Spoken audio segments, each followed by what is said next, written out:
day after day, for 2 months, with the old man as our instructor. We gave our whole attention to a set of tablets which dealt entirely with characters, symbols, and their position, plan, and meaning. One morning, early in March, we went to the room in the temple, as usual, and found the old gentleman laying on the couch as though asleep. One of our party walked over and placed a hand on his arm to arouse him, then started back and exclaimed, "He is not breathing. I believe he is dead." We gathered around the couch and were so absorbed in our own thoughts of death among these people that we did not hear anyone enter. We were aroused from our reverie by a voice saying, "Good morning." We turned toward the door, and there stood Emil. We had supposed that he was 1,000 miles away, and his sudden appearance had startled us. Before we had time to compose ourselves, he had walked over and was shaking hands all around. In a moment, Emil walked to the couch on which the old man was lying. Placing his hand upon the old man's head, he said, "Here we have a dear brother who has departed from this earth, but has not been able to finish his work among us. As one of your poets has said, he has wrapped his mantle about him and has lain down to pleasant dreams. In other words, you have pronounced him dead. Your first thought is to get an undertaker and a coffin, to prepare a grave to hide the mortal part of him while it dissolves. Dear friends, kindly think for a moment. To whom did Jesus speak when he said, 'Father, I thank thee that thou hast heard me'? He was not talking to the outer self, the me, the shell. He was recognizing and praising the inner self, the one infinite, the all-hearing, all-knowing, all-seeing, the great and mighty, omnipresent God. Can you not see where the eyes of Jesus were turned as he stood at the tomb of Lazarus? Did he, like you, look into that tomb and see a dead and dissolving Lazarus? While your vision was upon the dead, he held his vision upon the living, the only begotten of God. His vision was fixed upon unchangeable, eternal, omnipresent life, and that life transcends all. Now, with our vision held steadfastly toward the ever-present reality of God, we can behold his finished work. Here is a dear brother who never relied wholly on God, but went on partially in his own strength, until he had reached this stage and given up and made the mistake, which so many are making today, the mistake you look upon as death. This dear soul has not been able to let go of all doubt and fear, and thus he has relied on his own strength and has not been able to finish the work set before all. Should we leave him thus, his body will dissolve, and he will be again sent forth to finish his mortal task, which is all but complete.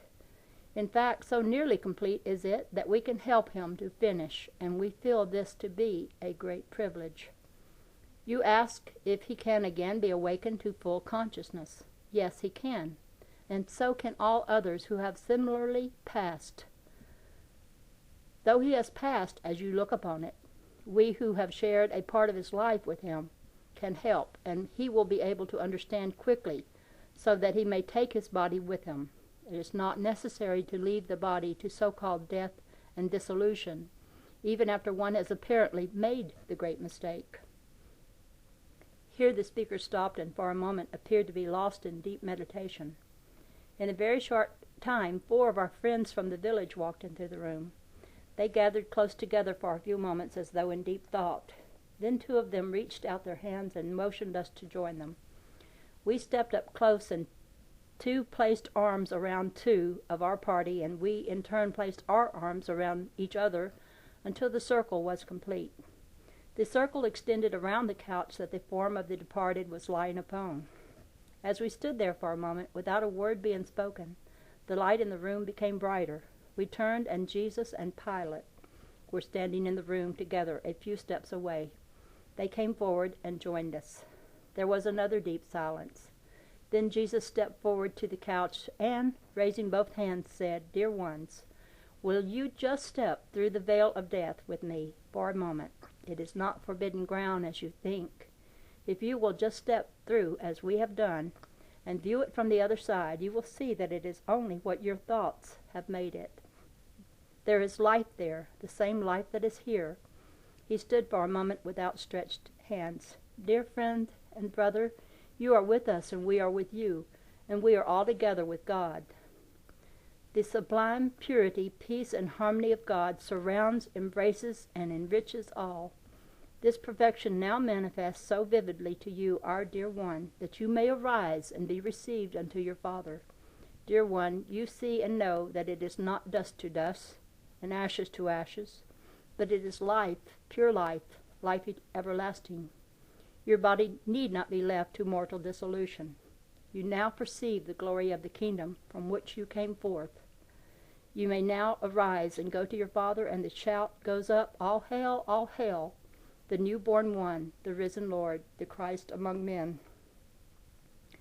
Dear reader, words are but a travesty when the mortal attempts to picture the beauty and the purity of the light that filled that room. And as that form arose, the light seemed to penetrate every object so that nothing cast a shadow, not even the form of our friend or our own bodies. The walls seemed to expand and become transparent until we seemed to be looking into infinite space. The glory of that picture cannot be told. Then we knew that instead of standing in the presence of death, we were standing in the presence of eternal life. Life unspeakably grand, never diminishing, but going on and on, eternally. What could we mortals do but stand and stare? In the uplift of those few moments, we were carried for a time far beyond our most sanguine imagination of heaven and the beauty of it all. It was not a dream, but real. Thus the real can be greater than any dream. We were privileged to see through and beyond the shadow. The beauty and tranquility of that scene and the great faith we had already placed in our friends carried us completely over the divide that day, and today that divide is but a level plain. Yet in some way it was made clear that each one for himself must first scale the heights before the beauty beyond can be seen. With every vestige of age gone, our friend, whom we looked upon as raised from the dead, turned toward his associates, and in a moment began to speak. These are his words as he stood facing our friends. It is as though they were cast in raised gold upon a tablet which stands always before me. The voice came forth with a majesty that I cannot express. There was no affectation, just a clear, deep note of sincerity and strength.